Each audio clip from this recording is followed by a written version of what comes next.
Hello, everybody, and welcome to another edition of 108 Stitches Baseball Talk. My name is Scott Morganroth, Florida City Madmouth. Glad to be joined by John Vinnis. And John, first of all, once upon a time, we took the track down I-75, and where were we? In Charlotte, Port Charlotte. Okay, I like to mess with the people up in Charlotte, North Carolina, but Port Charlotte, Florida. And good, small world, pal. Good to see you again. Up in Jacksonville. My goodness, what brings you to this part of town? We just got lucky that we crossed paths again. So I'm good friends with the two broadcasters here with the Jumbo Shrimp, Scott Kornberg and Matt Present. We went to college together, so we went through journalism school together. Scott hired me to be with the Myrtle Beach Pelicans back in 2016. So he got me into affiliated baseball, and now here I am 6 years later still doing it. And I know Matt really well. We called games together at Maryland. So I wanted to come see them on an off weekend where the Mighty Muscles, my new team, are on the road, and I'm not traveling in the first half because of the COVID protocols. Right. I will be traveling in the second half. I'm trying to take advantage of some of these rare weekends off during the season. Came up to see my good friends up here calling the game in the booth, as well as my former Stone Crabs players in the Rays organization who are here with Durham. So able to see some of my old players and my old college friends. Yeah, that is pretty interesting. Of course, I need to end up bumping into me of all people, right? Of course. And now I don't have to put you on the spot with Doc Watson. I'll tell you what, you don't have to give me Doc Watson today. Okay, Fair enough? thank you. All right? We Appreciate don't have to that. do it. Now it's just him and I. Okay. Sorry, we'll talk about the Charlotte Stone Crabs. Okay, John, why don't you explain to me how that Charlotte Stone Crab situation unfolded? Yeah, so obviously going into 2020, Major League Baseball wanted to reshuffle the deck, get better working conditions for players, better wages, better facilities. That was the big thing. And so they put out a list before the 2019 season of 42 teams that might get cut off from affiliated baseball and have to find a new team to have in their stadiums. We were not on that list in Port Charlotte. Daytona was. They had predetermined they were going to drop the league from 12 teams down to 10. Right. And it was supposed to be the Fire Frogs and the Tortugas leaving the league.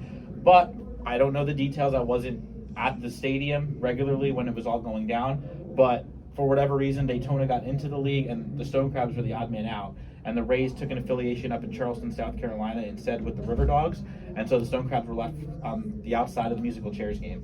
All right, so let's go ahead and talk about that. Do you think it was a mistake? Obviously, we talked about the I-75 South Corridor, where you have Northport versus Bradenton. Do you feel that because of the fact that Bradenton is so close to Northport, that's the reason why they were not being able to be granted a franchise? Because I know you have a little bit of a drive to go to Fort Myers, but we'll stick with Northport versus Bradenton Marauders. Yeah, there was a lot of factors. I don't know exactly what led to what, but I know that Northport, you're right, that they had some issues getting a permanent team there because the Stone Crabs were only, I believe, 9 miles away. Their stadiums are very close. So that was a bit of an issue for the Northport Stadium to get a team long term. In terms of why the Stone Crabs got left out, I'm not entirely sure. There's a lot of different factors at play. Obviously, the Stone Crabs fit wonderfully in the geography of the league. They had some of the better support in the league, always in the top half in attendance, a lot of times the top third in attendance, and the fans who did go to the Stone Crabs games were very loyal, dedicated fans. So those are the people I feel for losing the team. Well, the one thing I can tell you that after I spoke with you last night, and you definitely got me intrigued now, I'm planning to go to Daytona myself now in August, and I want to find out more about the Daytona Tortugas. With all due respect, Daytona has a really good tradition, and my gut feeling is that the reason why the Stone Crabs got left out is probably because of the tradition of the Daytona Tortugas. Do you feel that played a large part of this whole thing? Yes, and I don't know if it directly affected the Stone Crabs, but it definitely helped the Tortugas because they have a great following. They have a lot of history at Jackie Robinson Ballpark. It's a community that loves baseball. They've got so much history there, and I know as soon as the list of 42 teams came out, ironically 42, Jackie Robinson's number, before the 2019 season, they made several public statements. They got city and county government behind them to support keeping the team in Daytona. So I'm sure a lot of that support helped, lobby and nudge the powers that be to keep them in affiliated baseball. Because if you're going strictly off facilities, they just don't have the plot of land big enough to really give you everything you need in terms of clubhouse space and space to keep players away from fans with all this COVID going on. So it wasn't facilities why they got into the league. I think it was because they do have a really good support system. Yeah, well, I don't know. To me, I always thought you're right. I've been to that stadium one time before, and you're right. Ballpark-wise, it needs to be updated. There's no question about it. But every now and then, you kind of like look the other way a little bit, knowing that you got history there. Mm-hmm. Jackie Robinson. It's like, how do you get rid of Jackie Robinson Ballpark? Right. And obviously that's what the Daytona Tortugas have the upper hand, maintaining a franchise where nobody really has a tradition down in Port Charlotte with these stone crabs compared to what you have Yeah. over in Daytona. There's no question that I would think the traditionalists had to play a little bit a part of that whole thing. Yeah, I mean, I'm happy Daytona's still an affiliated team. Like you said, I think there's a lot going for them. I would have loved to have seen the league just stay at 12 teams, keep the Stone Crabs, find a home for a Braves affiliate. If they had to move to a different league, maybe put a team at the ballpark of the Palm Beaches or where the Orioles play in Sarasota. There were some other nice spring training venues that could have been that 12th team in addition to the Stone Crabs. All right, now John Vitas, okay, down in Fort Myers. I know for a while they were the Fort Myers Miracle, then they rebranded. Talk to me about the Miracle and then the rebrand, please. Yeah, so I wasn't there for that. I'm new this year in 2021, but obviously I know the people that work there and how it all kind of came about. They just wanted to change a pace, sell some merchandise, get people excited about the franchise. They hired a marketing firm, as most teams do when they do a rebrand, and they settled on the Mighty Mussels, which of course it's an aquatic species native to the area. There are a lot of mussels actually in the southwest coast of Florida. They decided on the color scheme of basically LSU or LA Lakers colors, purple and gold, with a couple other colors sprinkled in. We actually have polos that are baby blue and navy blue, which is what I have with the Stone Crabs, and then a white jersey at home too. So I think it's a sharp look. The font's kind of fun. It's like a youthful dinosaur looking font on the jerseys. It's very different from the Miracle, who are just your typical red, white, and blue. Obviously, you've got, as a broadcaster, you've got the whole issue with it being a singular noun, so you're not using your is and your r's are thrown off. And for me, I loved it because I was the Stone Crabs broadcaster for over 3 years, so the Miracle were our rival. We had a lot of hatred built up towards them, but getting hired by them, now that they're a different name, it's a lot easier to transition to that. I don't feel like I'm spurning the Stone Crabs fans at all. I feel like I'm in a kind of a new place with a new name, and Hammond Stadium is great. I love being there. Well, yeah, I've actually been there before, never as a game, but I did visit there. I went to Mini Fenway Park, I believe that's JetBlue Park out there right down the road. Mm-hmm. But that's a place that I yearn to do. And I will say one thing, at least I was able to get the Rays place off my bucket list anyhow, while they had a Florida State League team. I don't care what they say, low A, high A, whatever. Florida State League will always be what it is to me, no matter what they try to do. So tell me, what about the void, though, in the Port Charlotte area for professional baseball? Do you know if there's that much of a void there, or do you think they're going to just become Bradenton Marauder fans if they really are diehards for it? I do think most of our fans have actually gravitated towards Fort Myers. It's actually a little closer than Bradenton. And for our fans who are on the southern end of town, it's actually a lot closer. It's only about 45 minutes to Fort Myers. There's definitely a void. It's a town. It's not a huge town. The whole area does have about 100,000 people, so it's not huge, but there are baseball fans there. We had about 100 really dedicated season ticket holders. I'm sure they're missing it this year, not having games to go to. I actually read an article today on Wink News about how the Boys and Girls Club of Charlotte County and some of the other Chamber of Commerce and those folks are really missing it. It was a great outing to bring clients out to, things like that. So it was a team that really did have a lot of support. There were those 42 teams that got eliminated. There were definitely some that didn't have a lot of support, but there were also a lot that did, and the Stone Crabs definitely did. Okay, low A ball versus high A ball. Obviously there's a much different dynamic. Major League Baseball said, you know what, we're putting it under one house once and for all. So when you talk about energy level, I don't care if you're a broadcaster, you better have it, whether it's American Legion ball, low A, high A, double A, triple A, majors, whatever. So tell me what the energy like is for you when you're covering a low A ball. Do you feel like it's a step down from high A ball, knowing full well now you got a bunch of rookies, more so than you were established guys that really had a shot to make it to the major leagues, where now you don't know if these guys are going to fall between the cracks? Well, the energy level is the same as it was in 2019. It obviously is a lower level. The crowds are about the same as it was in 2019. We're lucky in Fort Myers where we average close to 2,000 fans a game, which for that league is excellent. So there's definitely an energy in the ballpark every night. Our players care. They want to win. They want to perform. So there's definitely an energy on the field. I do notice a difference in the level of play.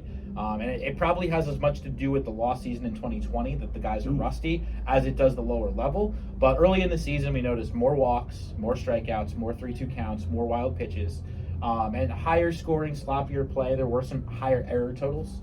But as we've gotten deeper into the season, I'm starting to notice in just a couple of months our players really improving. And now it's getting to the point where it's a lot closer to high A baseball than where it was at the beginning of the year. So I'm definitely noticing a steady improvement across the league. But I'll say this, a trained eye like myself have called 300 plus minor league games. I definitely see the difference between high A and low A. But I tell our fans all the time, if you're not watching the game intently on a nightly basis, you won't notice the difference. What about the mindset of an announcer? Do you feel that maybe your excitement level has gone down just a little bit with the lower level of play? Because let's face it, you're not dealing with the pick of the litter anymore. Now we've seen high A ball being moved a little bit further north, like, and to the Midwest and other areas around the country. I'm not trying to downplay the significance of low A ball, but for a lot of people in the Florida area, we're so used to the Florida State League being the top league before you end up going to Double A. And what about as an announcer? Do you often think about that once in a while? I don't, especially during the broadcast. I don't think about it. You'd notice it. I'm aware of it. Obviously, I'd love to be doing AAA ball, but low A ball is still pretty good. I think if I don't have the energy and the passion and the interest in the game because it's low A versus high A, then I shouldn't be doing it. I could call a 9-year-old youth game and still have the same love for the game and the same passion for the game calling that as I would low A or high A. So I just love baseball. I love getting into the nitty gritty of it, the splits, the stats, the position changes, the pitching matchups. So no matter what game I'm doing, I always feel that same energy. So do you feel re-energized being out in the Fort Myers area? What's it really like down in Fort Myers? I know a lot of people go to Naples, they realize that's a great place, but they don't realize that the Fort Myers area has a great baseball history. And I can tell you that because I remember Terry Park back in the day when I covered the Florida State League, the Kansas City Royals over at Terry Park, and the incredible players out of there. So there's no question there's an incredible baseball history in the Fort Myers area. And do you often bring that up to your fans that when you talk about the Royals and some of the other teams as well? It's a baseball town, it really is, because down the street you have JetBlue Park where the Red Sox are. I've called games at City of Palms Park where the Red Sox used to be. It's now the home of the Florida Southwestern Buccaneers, which is a junior college program. They still use Terry Park for perfect game events, and it's actually the alternate field for FSW, so they'll practice there sometimes. And then you've got FGCU, a Division I college team right down the road. I do their games. And then, of course, the Twins have been there quite a while now. Right. I know our franchise has spent some time in Miami, but they've been at Hammond Stadium since 1991. So there's some history built up just within our franchise as well. So it really is a baseball town. You can sense it. You talk to the fans, and they're aware of it. A lot of our older fans have seen Terry Park and even parks prior to that. So it definitely is a baseball town, and you sense it. Well, if I recall correctly, I believe the original Terry Park structure was destroyed. Is that correct? And I believe they went out there and remodeled the entire area. And I took a tour by there recently. So there's definitely a lot of history on the Terry Park site. Yeah, it's more of built for youth games now. Right. Perfect Game, of course, big national company, hosts dozens and dozens of teams on a weekly basis. They use that park pretty extensively, as well as other Lee County parks, and they'll use City of Palms Park as well. I know FSW hosted a junior college event early in the season. I want to say they had 7 teams between those 2 fields, so it was just constant baseball all weekend.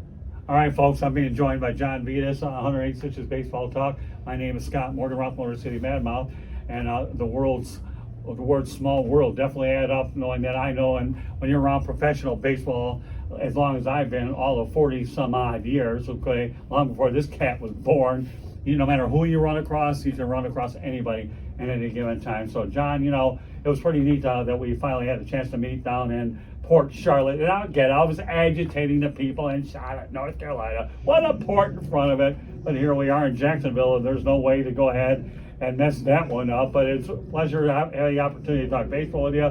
Glad that you're doing real well in Fort Myers. And I'm glad that we were able to talk about some memories. I think the one thing that you brought up that really, folks, I want you to really try to get something out of before we wrap up the interview here, is you're right. The 2020 not having baseball in professional has definitely hampered the play with a lot of them. Not only so much at the AAA to the majors, so you had to have those other expanded rosters, but guys were moved around in places that they shouldn't have been and didn't have the reps, as they call it in football. And I think that's something that's universal, isn't it? Yeah, and I think you're slowly starting to see the quality of play tick up at all the levels. But you go almost 2 years without playing high-level baseball. I mean, guys were playing in independent leagues. They were playing on vacant youth fields just to get some work in. So there definitely was some growing pains early in the season as they got back to the routine. Well, in an area where we're in Jacksonville, Florida, Tim Tebow figured he can go 9 million years without playing baseball. Now he's back in football. If you think it's hard enough to play this game 6, 7, 8 years after the fact, whenever he had, let alone be gone 2 years as well. So I can appreciate your point, and I'm glad, John, you had a chance to resurface in Fort Myers. It is a great baseball area. and here we are in Jacksonville. So thanks for joining us on Underneath Stitches Baseball Talk. My name is Scott Morgenroth, proud to be joined by John Vitas. Thank you very much for being on the broadcast. Thank you. My pleasure, Scott. Thank you. Nice seeing you again.